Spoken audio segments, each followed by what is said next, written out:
তো চলে এসেছি এখন এই যে আনবক্সিং করতে। আর এটাতে আছে কি আছে গো, কেউ গেস করতে পারবেন আপনারা কি আছে এটার ভিতরে? দেখো কি আছে। ওয়াও বাবারে, এটা কি?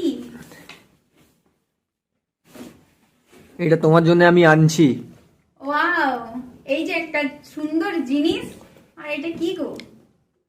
বোল, কাঁচের বোল আছে। বোল আছে? খুলতেই পারছি না, পেরে যাব। তো এই যে একটা কাঁচের বোল, যেটা আমরা অর্ডার করেছি। আর এই যে দেখুন কতটা সুন্দর দেখা হয়। এটা আসলে আপনাদের জন্যই অর্ডার করা কি, কারণ এটাতে আমরা কিছু রেসিপির ভিডিও গুলো দিলে শুধু কড়াইতে রাখা হয়, সেটা খারাপ লাগে দেখতে। তো এটা ভাবছি এবার থেকে এটাতে সাজিয়ে দেব, ভালো লাগবে।